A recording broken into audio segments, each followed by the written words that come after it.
우리 구원서 집사님은 오전에는 기도하고 오후에는 찬양하고, 오늘 완전히 영적으로 수지 맞는 날입니다. 우리 박영수 권사님은 밥 먹고 복숭아로 섬기고 또 찬양으로 하나님 기쁘시게 하고 또 하나님께서 기뻐 받으신 줄로 믿습니다. 오늘 우리 찬양하신 분들이 뜨겁게 가슴 깊은 곳에 토해내는 찬양 하나님께서 기쁘게 받으신 줄로 믿습니다.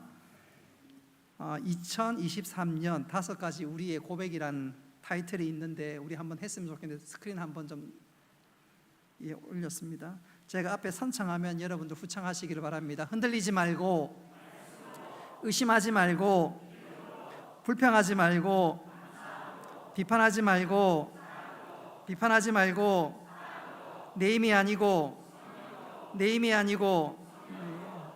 2023년 이 5가지 고백 가운데 살아가는 우리 모두가 되기를 주님의 이름으로 축복합니다.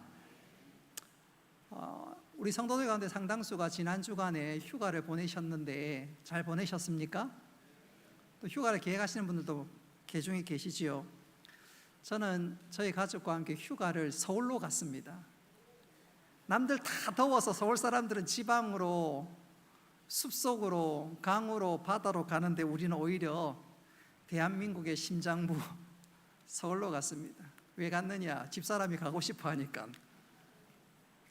또 1년 내도록 저를 위해서 봉사하고 수고했는데 한 주간 나도 봉사하자는 마음으로 가자 하는데 아무 말 토를 안 달고 마음은 원치 않았지만 갔습니다.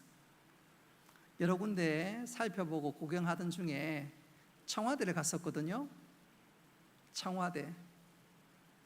청와대를 가보면서 제가 2가지를 좀 가슴 깊이 느낀 것이 하나 있는데, 청와대가 작년 봄까지만 하더라도 대통령이 그곳에 기거했지 않습니까?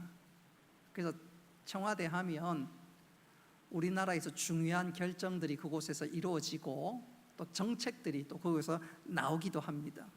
그런데 대통령이 이사 가니까 그곳에 살고 있지 아니하니까 청와대란 이미지가 별로 없었어요.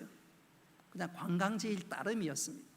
제가 그것을 보면서 정신이 번쩍 들었습니다. 내 삶도 마찬가지겠구나. 내 안에 누가 없으면, 성령님이 안 계시면, 하나님이 안 계시면 나는 빈 껍데기겠구나, 그런 생각을 했습니다. 여러분, 우리 안에 성령 충만하고 예수로 배부를 수 있기를 바랍니다. 또 제가 2번째로 느낀 것은 하나 실수한 게 있는데, 그 청와대에 가면 여러분 경복궁 주차장에 셔틀버스가 있습니다. 저는 그거 모르고 주차는 거기 해놓고 경복궁까지 한 40분 걸어갔습니다. 땀 뻘뻘 흘리면서. 그때 우리 둘째 아들 신혼이가 셔틀버스 있다는 말을 제가 얼핏 들은 것 같은데, 저는 그냥 경복궁 제가 먼저 직진해서 갔습니다. 갈 때도 직진해서 가고 올 때 갈 때 얼마나 땀 흘렸는지 몰라요.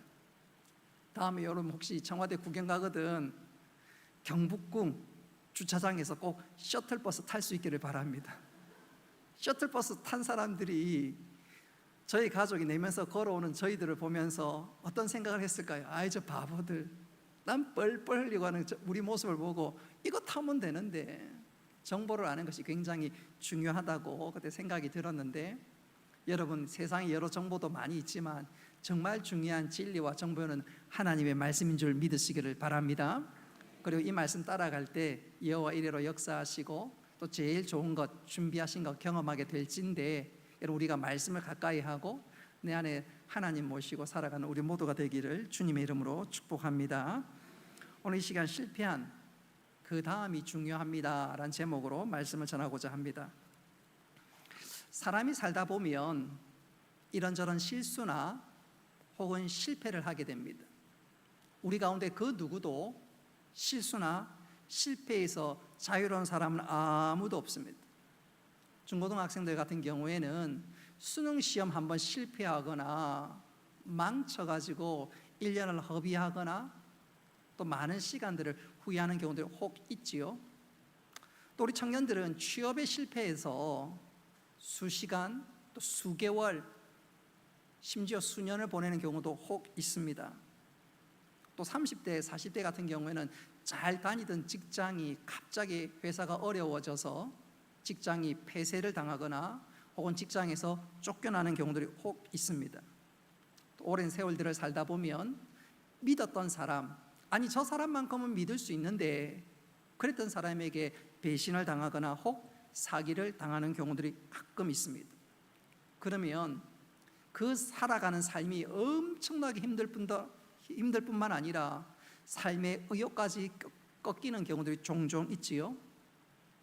어떤 분이 인터넷에다가 이런 사연을 올렸습니다. 지금의 삶은 제가 그려왔던 삶이 아닙니다. 한때 저는 국내 최고의 직장에서 인정받으며 잘 나가던 S급, 스페셜급 인재였습니다. 동창회에 나가면 친구들이 모두 저를 부러워했습니다. 그런데 몇 번의 잘못된 선택으로 지금은 아주 평범한 직장인이 되었습니다.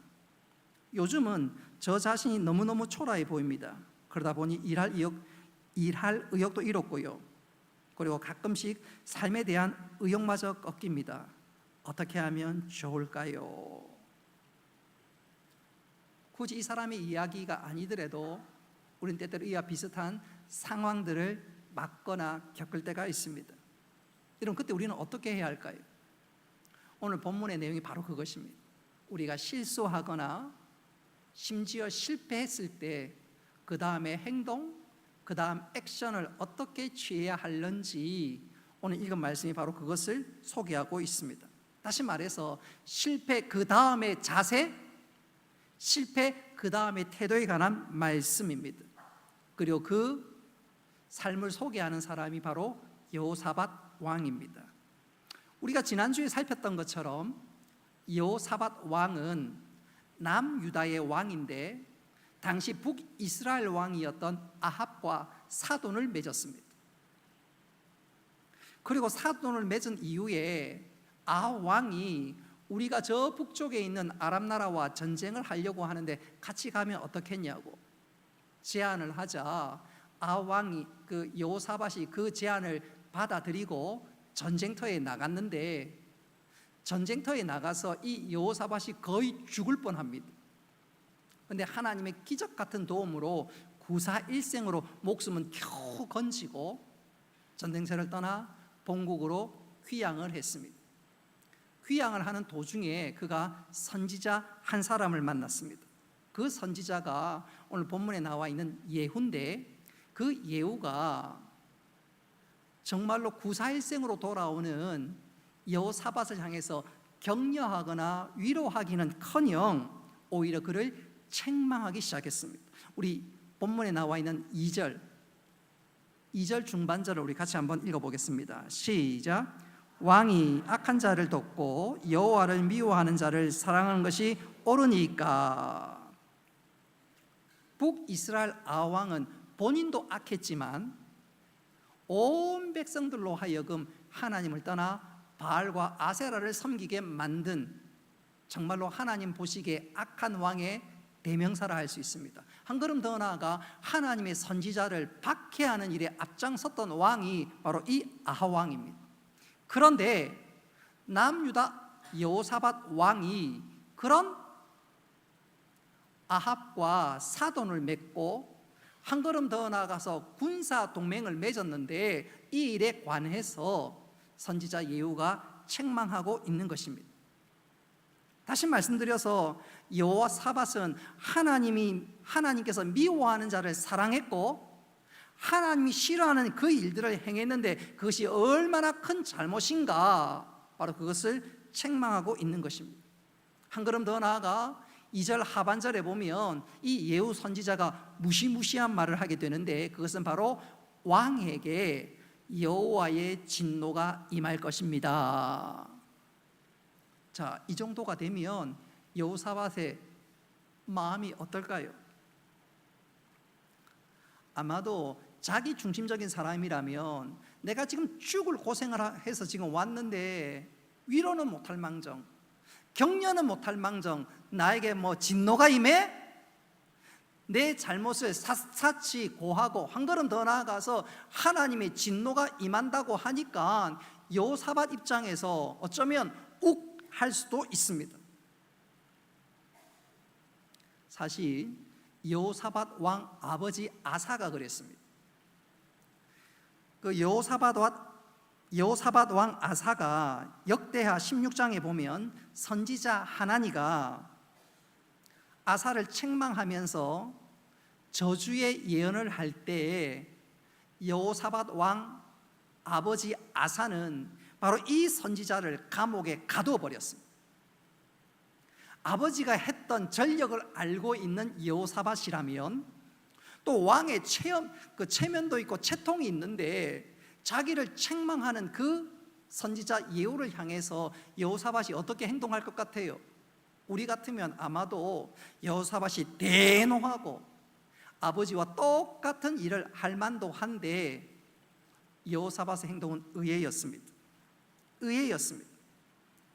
예후가 책망하는 그것을 순순히 받아들일 뿐만 아니라 하나님의 말씀에 완전히 승복하게 됩니다.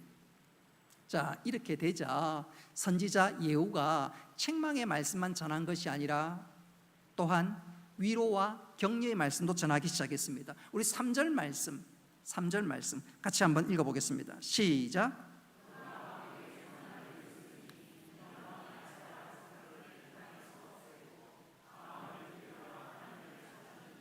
아멘. 자, 선지자가 위로의 말씀을 3절에서 전했는데 왕에게 선한 일도 있으니, 이 말은 과거 여호사밧이 소위 말해서 1차 신앙개혁을 했던 일들을 의미합니다. 역대하 14장과 17장에 나와 있는 것처럼 그가 온 아세라, 우상 모든 신들을 제거하고 백성들에게 하나님의 말씀, 성경을 보급한 일, 바로 그것을 가리키게 되는데, 자, 여호사밧은 이 예후 선지자의 책망과 격려의 말씀을 들으면서 그가 회개하는 마음으로 오늘 읽었던 말씀을 보면 소위 제2차 신앙개혁, 제2차 종교개혁을 하게 됩니다. 정리하자면 여호사밧은 실패한 이후에 반응을 잘했습니다. 실패한 이후에 감정적으로 선지자 예후를 감옥에 집어넣거나 하나님의 말씀을 무시하거나 자기 마음대로 행동하거나 판단한 것이 아니라 자신의 아버지를 거울 삼아서 진짜 하나님 기대하시는 것이 무엇인지 깨닫고 실패한 이후에 그가 행동을 제대로 하고 있습니다. 여러분, 하나님께서 우리에게 기대하는 것이 바로 이것인 줄 믿으시기를 바랍니다. 실패가 실패로 끝나는 것이 아니라 실패를 영적인 거울로, 영적인 디딤돌로 삼을 때 하나님께서 은혜와 복을 더해 주십니다. 오늘 본문에 보면 이 여호사밧은 분명히 하나님이 싫어하는 일, 하나님 기뻐하지 않는 일을 행했습니다. 심지어 하나님의 진노가 임합니다. 그런데 이 여호사밧의 인생의 마지막에 하나님께서 그를 평가할 때 그는 하나님 보시기에 선한 왕이었다고 인정을 받습니다. 분명히 그의 삶에 오점이 있었음에도 불구하고 그가 실패를 실패로 여기지 않고 실패를 실패로 치부하지 않고 그 실패를 디딤돌로 삼아서 하나님 앞에 더 가까이 나아갈 때 하나님 그의 이름과 그의 영예를 완전히 높여주셨는데, 여러분, 우리는 좀 잘못하고 실수하는 그것으로 낙담할 것이 아니라 오히려 더 하나님을 간절히 찾음으로 하나님께서 다시 한번 높여주시고 세워주시고 새롭게 해주시는 은혜의 주인공 될 수 있기를 주님의 이름으로 축복합니다. 자, 오늘 읽었던 말씀은 여호사밧이 소위 회개하는 마음으로 실패 그 이후에 한 행동을 소개하고 있는데 크게 두 가지로 말씀드릴 수가 있습니다. 첫째는 그가 신앙적인 개혁을 하기 시작합니다. 우리 4절 말씀 같이 한번 읽어보겠습니다. 4절 시작. 여호사밧이 예루살렘에 살더니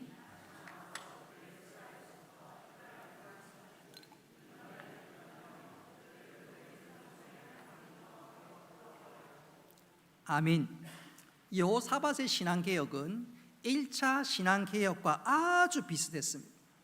온 백성들로 하여금 하나님 앞에 돌아오게 하는 일이었습니다.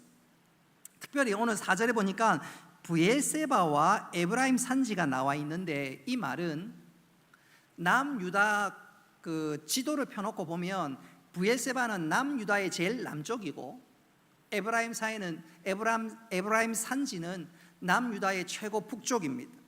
바로 그 남과 북, 위에서부터 아래까지 돌아다니면서 온 유다 백성들로 하여금 하나님 앞에 다시 한번 돌아오게끔 했습니다.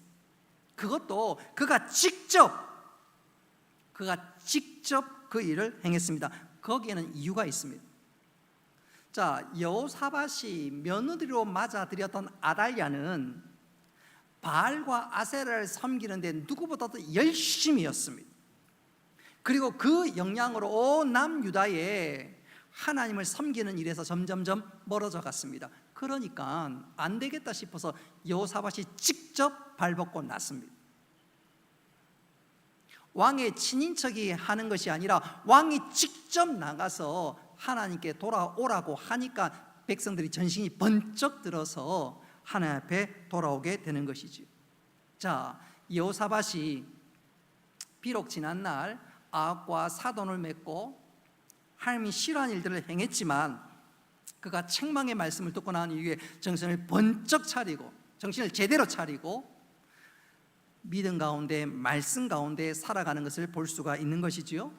뿐만 아니라 여호사밧은 사법개혁도 시행하기 시작했습니다. 5절부터 11절까지 말씀을 쭉 읽어보면 여호사밧은 사법개혁을 행하게 되는데 먼저 5절을 한번 읽어보겠습니다. 5절 다 같이 읽겠습니다. 시작. 또 유다 온 나라의 경공한 성읍에 재판관을 세우되 성읍마다 있게 하고, 나라 곳곳에 재판관을 세워서 판결을 하게 되는데 이게 무슨 말이냐면 여호사밧은 온 남유다가 또 그 땅에 하나님의 공의, 하나님의 뜻이 이루어지기를 간절히 바랬습니다. 그러면서 그 일을 집행하는 재판관, 법관에게 어떤 명령을 내리냐면 6절 한번 보십시오. 6절 다시 한번 읽어보도록 하겠습니다. 시작. 재판관들에게 이르되 사람을 위하여 할 것인지 여호와를 위하여 할 것인지를 잘 살피라. 너희가 재판할 때에 여호와께서 너희와 함께 하심이니라. 아멘. 너희들이 재판할 때 사람의 편을 들지 말고 하나님 편에 딱 서서 하나님 뜻이 제대로 이루어지도록 행하라 그 말이에요. 그리고 7절에 보면 하나님을 두려워함이 재판관들에게서 떠나지 않도록 하라. 다시 말하면 하나님 보고 계시니까 하나님 뜻이 온전히 이루어질 수 있도록 최선을 다하라 그 말입니다. 특별히 18절부터 11절에 보면 더 구체적으로 말씀하고 있는데, 자 11절에 보시면 11절 중반 앞절에 보시면 여호와께 속한 일은 대제사장 아마랴, 다시 말하면 종교적인 일은 대제사장이 그 일들을 해결하고 왕에게 속한 모든 일, 소위 민법이지요, 이것은 유다 지파의 어른이라고 할 수 있는 스바랴에게 맡기게 됩니다. 그리고 이 모든 일은 레위 지파 사람들이 감독하게 됩니다. 자 8절부터 11절까지 말씀은 아주 구체적으로 아주 세밀하게 말씀하고 있는 내용인데, 이 말은 여호사밧이 온 이스라엘 백성들로 온 남유다 백성들로 하여금 정말로 철저하게 하나님을 섬기고 또 섬기게 만든 것입니다. 다시 말씀드리면 이 여호사밧은 지금 무슨 얘기를 하고 있냐면 오늘 읽었던 말씀 19장을 통해서 소위 실패학 강의를 하고 있는 거예요. 여러분, 나는 하나님 보시기에 실패하고 잘못했지만 이 실패를 우리가 거울 삼아서 이제 제대로 하나님을 섬깁시다. 바로 그것을 지금 설명하고 명령하고 온 백성들로 하여금 하나님 앞으로 돌아오게 만든다 그 말입니다. 한번 따라합시다. 실패학 강의. 이것이 참 중요합니다. 우리에겐 좀 생소하지만 일본에서는 실패학 강의가 굉장히 유행하는 학문 중에 하나입니다. 여러분, 일본이란 나라가 소위 말해서 시스템, 매뉴얼이 굉장히 강한 나라예요. 예컨대 지진이 일어나면 우리는 지진이 일어나면 어떻게 해야 될 줄을 몰라요. 그렇죠? 지진이 일어나면 어떻게 해야 되지요? 어떻게 해야 되죠? 대부분 몰라요. 대부분 몰라요. 일부 사람들은 지진이 일어나니까 우리 동네 사는 사람들 다 채공에 갔다는 분들도 계시고, 또 지진이 일어나니까 어쩔 줄 몰라서 그냥 멍하게 있었다는 사람들 있고. 근데 일본이라는 나라는 지진이 일어나면 매뉴얼이 엄청나다고 합니다. 엄청. 뿐만 아니라 이런 저런 일에서 나름대로 매뉴얼을 굉장히 많이 준비하고 있는데, 그 기초가 소위 실패학입니다. 우리가 이런 실수를 했으니까 다시는 실수를 범하지 말자. 그래서 소위 일본에서는 실패학 강의를 굉장히 중요하게 여기고 유행한다고 합니다. 그 재미있는 차이 중에 하나가, 여러분 2002년도에 우리나라가 월드컵에서 몇 강 갔지요? 4강에 올랐고, 일본은 16강에서 탈락했지요. 16강에서. 근데 재미있는 것은요, 요즘 여러분 스포츠 방송을 보십시오. 우리나라가 어느 경기에서 이긴 경기만 틀어줍니다. 스포츠 TV가 지난날 경기는 주로 이긴 경기만 보여줍니다. 그렇지 않던가요? 진 경기는 잘 보여주지 않아요. 그리고 이긴 경기를 보여주면서 또 우리가 그래서 시청하면서 소위 요즘 애들 말로 국뽕에 취합니다. 와, 이태리도 이겼어. 이야, 아무개 나라도 이겼어. 소위 국뽕에 취합니다. 근데 일본이란 나라는 이긴 경기보다 진 경기를 많이 보여준대요. 이 경기는 이래서 졌고 저 경기는 저래서 졌고, 근데 그 이후에 우리가 이렇게 대비해야 되지 않겠냐. 이게 일본의 국민성이라고 합니다. 100% 맞는 얘기는 아닌데 그렇대요. 그래서 그런지는 몰라도 저는 진짜 인정하기 싫지만 요즘 일본 축구가 한국 축구보다 잘하는 것 같아요. 그렇죠? 진짜 인정하기 싫지만 나는 한국 야구는 져도 되지만 한국 축구는 일본은 이겨야 된다고 생각하는 사람 중에 한 사람입니다. 근데 요즘 일본 축구가 더 잘하는 것 같아요. 왜 잘하느냐? 누군가 그런 얘기를 하더라고요. 일본은 실패학 기초에서 시스템을 만들고 또 만들고, 그래서 시간이 흘러갈수록 무엇인가 발전해 나간다. 그게 일본 국민의 특성이라고 그래요. 제가 왜 지금 실패학 강의를 지금 강조하고 있냐면, 오늘 본문이 그렇습니다. 여호사밧이 지금 오늘 읽은 말씀을 통해서 소위 실패학 강의를 하고 있는 거예요. 내가 이런 실수를 했고 이런 잘못을 했지만 여러분, 이것이 영적 거울이 되어서 온 남유다 백성들이여 믿음 가운데 잘 살 수 있기를 바랍니다. 여러분, 우리가 실패학도 배우고 그것을 통해서 깨닫고 소위 매뉴얼이라든가 시스템을 완비하는 것 중요하지만 필요하지만, 진짜 우리가 배워야 될 실패학이 있다면 한번 따라합시다. 영적인 실패학입니다. 여러분, 성경에 보십시오. 믿음의 선진들 얼마나 많이 나옵니까? 성군 다윗도 실수했고요, 모세도 실수했고요, 아브라함도 실수했고요. 아브라함의 경우는 자기의 아내를 2번이나 팔아먹지 않았습니까? 저는 아직 한 번도 안 팔아먹었는데 2번이나 그런 거 보면 제가 아브라함보다 그런 면에서 조금 나은 것 같아요. 어쨌든 믿음의 사람들 보면 얼마나 많은 실수와 실패가 있는지 몰라요. 그러나 하나같이 그들은 실패로 끝내지 않았습니다. 그것을 거울 삼아서 믿음의 전진과 믿음의 성공을 향해서 나아갔습니다.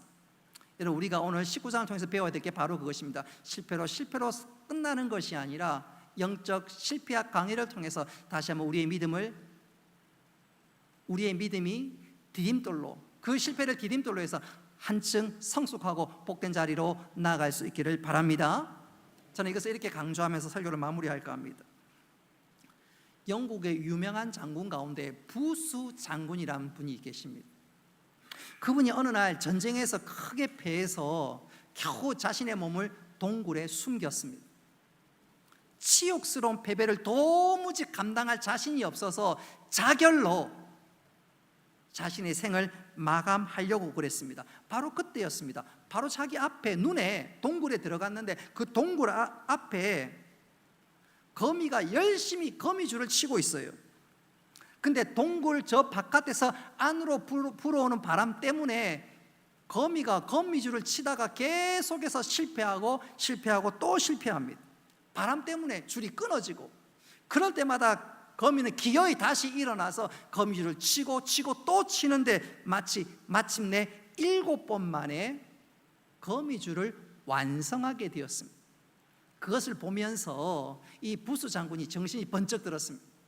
아니, 저 하찮은 미물도 실패를 거듭하고 결국 성공하고 자기 원하는 자리에 나아가는데 7번 만에 나가는데 나는 겨우 한 번 실패했어. 나는 겨우 한 번 패전했는데 내가 이래서야 되겠는가? 정신을 차리고 그 자리에 다시 일어나서 그가 해야 될 임무들을 완수하게 되었고, 그래서 그는 영국 사람에게 인정받는, 그리고 실패해서 일어섰던 위대한 인물 중에 한 사람이라고 인정받고 존경받는다고 합니다. 그는 실패로 끝내지 않았지요. 오늘 말씀도 마찬가지입니다. 우리가 때때로 살아가면서 실수할 수도 있고 실패할 수도 있습니다. 근데 그것으로 끝! 그러면 그것만큼 비참한 인생은 없어요. 오늘 이거 말씀은 여호사밧이 우리들에게 자신의 실패학 강의를 우리에게 소개하고 있습니다. 여러분, 실패를 영적 디딤돌로 삼을 수 있어야 한다고 그가 지금 소개하고 있는 것입니다. 여호사밧 왕은 선지자 예후로부터 심하게 책망을 들었습니다. 왕으로서 체면이 깎이고 채통이 내려앉고 당신은 악한 자를 돕고 하나님 미워하고 싫어하는 일을 행했는데 그것이 얼마나 잘못된 일인지, 또 그것으로 인해서 여호와의 진노도 임한다고 여호사밧이 진짜 듣고 싶지 않은 이야기를 듣기까지도 했습니다. 그러나 그는 그 책망 앞에서, 그 실패 앞에서 좌절하거나 혹은 그 비난하는 선지자 예후를 옥에 가두는 것이 아니라 회개하는 마음으로 영적 개혁과 사법 개혁을 하고 있습니다. 다시 말씀드리면 그는 실패를 통해서 그것을 디딤돌 삼아 하나님 기뻐하시는 일들을 감당하게 됩니다. 아버지의 실패를 자신의 실패로 여기지 않고 아버지의 실패를 거울 삼아서 그는 새로워지고 있다, 그 말입니다. 그래서 보십시오, 그는 나중에 남유다 가운데 선한 왕 몇몇이 없는데 그 중에 하나가 여호사밧으로 인정받게 됩니다. 그리고 이 일로 인해서 그는 하나님께 인정받을 뿐만 아니라 하나님 뜻을 이루어 나가게 됩니다. 말씀을 맺도록 하겠습니다. 우리는 살아가면서 원하든 원치 않든 때때로 실수할 수 있고 때로는 실패의 자리로 굴러 떨어질 때가 있습니다. 그때 적지 않은 사람들이 스스로 자기를 포기하거나 거기서 헤어나지 못하는 경우들이 얼마나 많은지 몰라요. 그러나 오늘 여호사밧 보십시오. 그는 비록 실패하고 실수했지만 다시 한번 하나님을 바라고 하나님의 말씀을 붙잡을 때 하나님께서 그를 놀랍게 세워주셨습니다. 할렐루야. 실패가 중요한 것이 아니라 그때 다시 한번 하나님을 바라보는 것이 중요합니다. 오늘 설교 서두에도 말씀드렸다시피 청와대 과거에 얼마나 화려하고 대단했습니까? 그러나 주인이 없으니까 관광지로 전락했고 앞으로도 그렇게 될 것 같습니다. 우리 안에 하나님이 내주하지 아니하신다면, 내 삶에 말씀과 없는 삶을 살아간다면 그게 진짜 실패요, 그것이 진짜 실수하고 잘못된 일입니다. 오늘 이 말씀을 통해서 다시 한번 하나님을 더 가까이 하고 하나님을 더 바라보고 하나님의 말씀에 순종하는 가운데 여호사밧을 역전시켜 주셨던 하나님의 그 놀라운 은혜가 우리 삶에 펼쳐질 뿐만 아니라 하나님 기쁘시게 하고 주의 뜻을 이루어 나가는 우리 모두가 될 수 있기를 주님의 이름으로 축복합니다. 말씀을 기억하며 우리 함께